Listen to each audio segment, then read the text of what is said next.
Having a lovely day so far, and welcome to another writing vlog.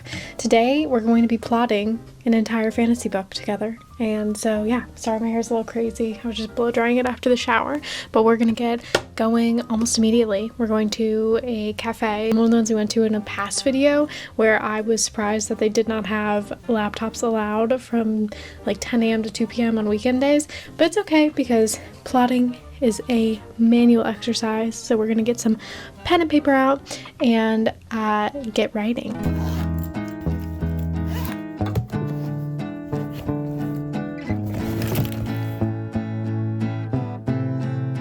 If we haven't met before, hi, I'm Abby. I'm the author of the young adult fantasy novel, The Power of Shadows. I have another fantasy novel that is with beta readers right now called Potentia, about defying the laws of physics.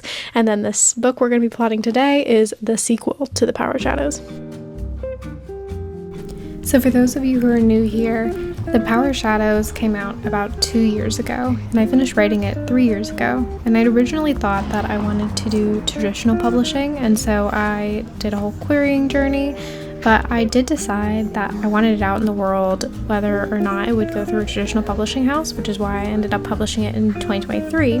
But I didn't really let go of the dream of wanting to be traditionally published, which is why I wrote the next manuscript of Potentia, which I'm getting beta reader feedback on now. But The Power of Shadows is still out in the world, and I still want to finish that series. It was the start to a trilogy, and I'm definitely very invested in finishing those characters' stories, but because I had like almost like an earworm, the idea of Potentia, I could not bring myself to start The Power of Shadows 2 until I had kind of brought that manuscript to a semi-finished state. But now that it's with beta readers and it's in the editing phase, I feel like I have the brain space to draft. I know a lot of authors do that, where they'll have projects with different stages of the process, but they're not super able to work on things in the same stage of the process, which makes total sense to me. It is a little strange right now that all throughout the day I just have different ideas for kind of both Potentia and The Power of Shadows, so that's a little new for me, but it's been pretty exciting so far, and I think having it a little bit more structured in this plotting is going to help a lot. Whereas with the first book, Power of Shadows, and even Potentia a little bit, I definitely was more on the pantsing side of things. I almost exclusively went into a blank Word document with some ideas for characters, maybe a one-liner, and saw where it took me, and then did a lot more of my plotting and structuring in editing phases. I want to try and get ahead of that, especially since this is a continuation and I have a lot of threads started that I need to keep track of. I'm gonna try to be more structured, which we'll keep chatting about now. We're finally home, and I got my tea all ready, so I'm ready to settle in for a little bit more plotting. But let's chat first about kind of what I did at the coffee shop. First, I got this book from a cute little cat bookstore in Berkeley, where it's like themed all around this cat. Here, wait, it's on the bookmark.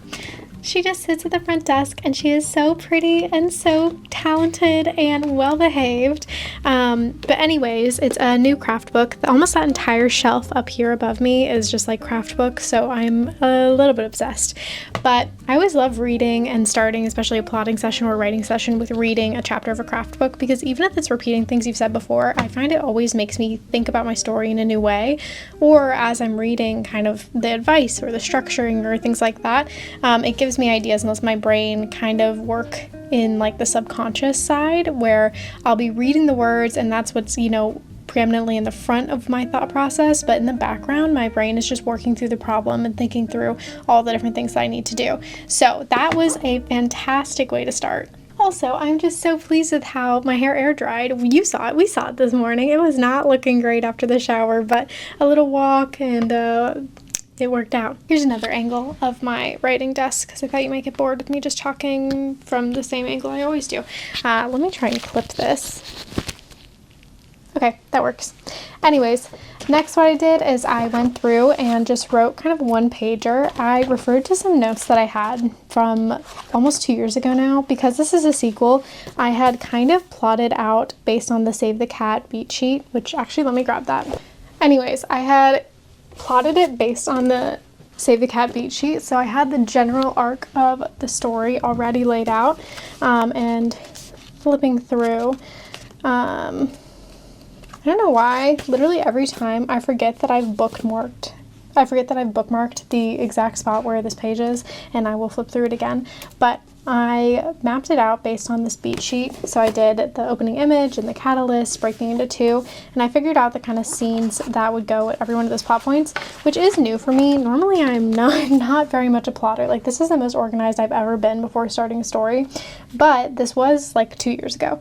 So I had to do a little bit of a refresher. So in the past week or two, I've been rereading my book, and especially the particular sections that I know will be really integral to this next one in the series, and reminding myself of characters' backstories and different plot lines that I set up that may have not gotten perfectly resolved in the first one, so that we can kind of continue those throughout the second.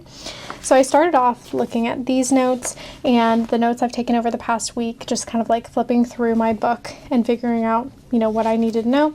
And then with that, I did just this long free write talking through kind of what I want to happen, what's going to happen, what the main romance of the book is going to be, because my books always have romance. I love romance. If we haven't chatted before, if you haven't been here before, I am a huge junkie for romance. I think almost all books should have romance in them. I not to say that I won't read books that don't have romance, but there are far fewer of them on my shelf than there are with even just like a B-plot romance. I love it. So I wrote out generally what's going to happen and kind of worked through my thought process and my questions as they came up. So things that came up that were like, would this make sense? Like, would they really do this? How would that lead into it? And sometimes I was like, actually, no, never mind. That's not going to happen. So I did a long free write. And then I got this new cute notebook, and I am a sucker for stationery. I have so many pens. I love my pens in here, and I love notebooks, and I definitely buy way too many notebooks. But this one was cute because I think it's normally for like habit tracking, but you have well, it's like a Gantt chart, which I work in tech, so I'm very familiar with what that is. If you don't know what that is, it's usually a project planning tool that you have the different tasks and you can show the dependencies, so you can see like, oh, we can start this once that finishes. And usually it looks something like this. But I thought it would also work out well for chapters. And again, I'm not a plotter, so this is probably all going to change, but they have the chapters at the top, and then I could write out either characters' names or different major like through plot points or storylines that I wanted to mark, kind of see where they were.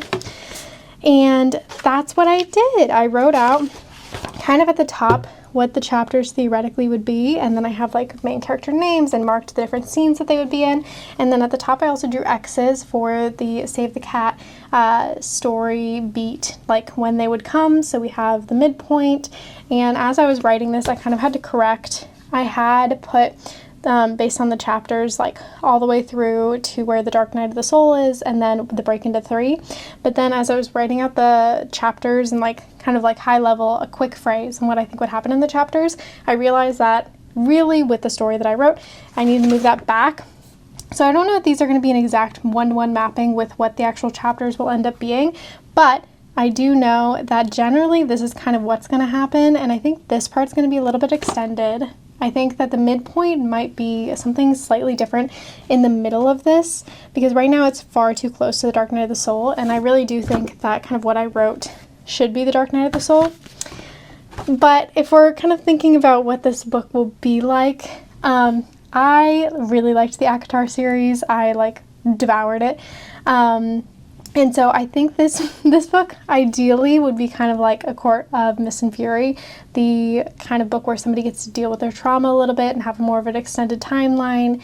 And not that it's slower, but it gives the characters more space to deal with the happenings of the first book. The first book's a very traditional YA fantasy book, and it kind of feels like that and has the storyline and fast pace of that and like a lot of trauma being thrown at the characters. So I want this to have a little bit more of an extended timeline and a little bit more space for them to breathe and build their relationships with one another, and for us to get like really involved and like, you know, I really want everybody to connect with them.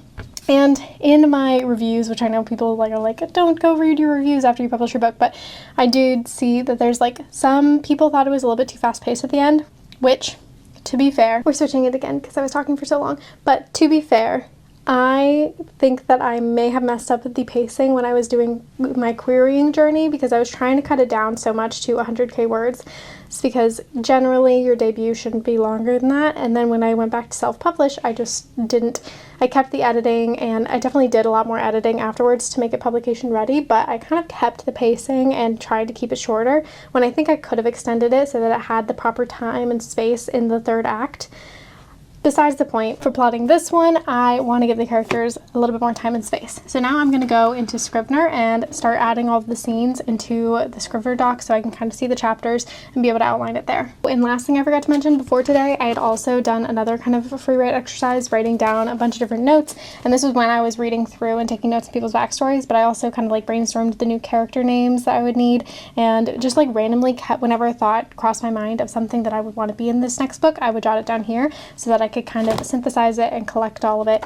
And not that I necessarily read through this line by line and made sure it was all included in the planning I did today, but it was kind of all working in the background for the past week or two. And so once I was sat down today at the cafe, I was ready to have it like all be put down.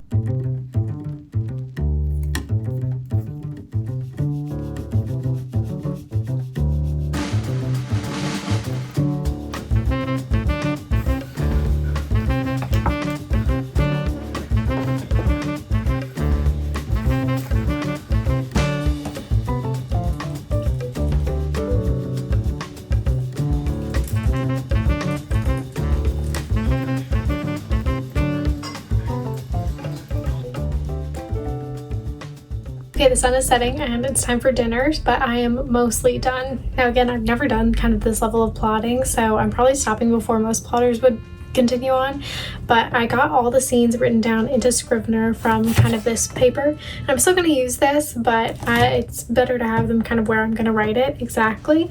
And I definitely switched a few things around and kind of moved things, and I'm quite sure that all of this is going to change as I'm writing it, as again, very like in the moment. I feel the pace of it as I'm writing it, and especially towards the end, once we get into the break into 3, I left it somewhat vague because I want to leave space for when I open up new threads that I can kind of make sure they all come together in a good way and get that pacing right. So I know that this has been a bit of a short vlog today, but I think we made a ton of progress and I'm very excited to try out writing now that I have it fully mapped out. Again, I have not done this before, so I will definitely update with how it goes, and I guess we'll see how it goes in the next writing vlog as I kind of start writing this book. And if you're a plotter or pantser, I'd love to hear down in the comments below, especially if you have any plotting techniques that have worked particularly well for you. Again, I'm new to this. This is the 3rd book I'm writing and the first one that I'm seriously plotting, so I am kind of running blind right now, but we'll see how it goes. And if you want to keep hanging out, then I have a series of videos up here about writing, they're all vlogs, writing my last dark academia book, which is with beta readers now, and then I'm going to kind of continue revising as I start drafting this one. So I'll catch you in the next one and have a great day. Bye.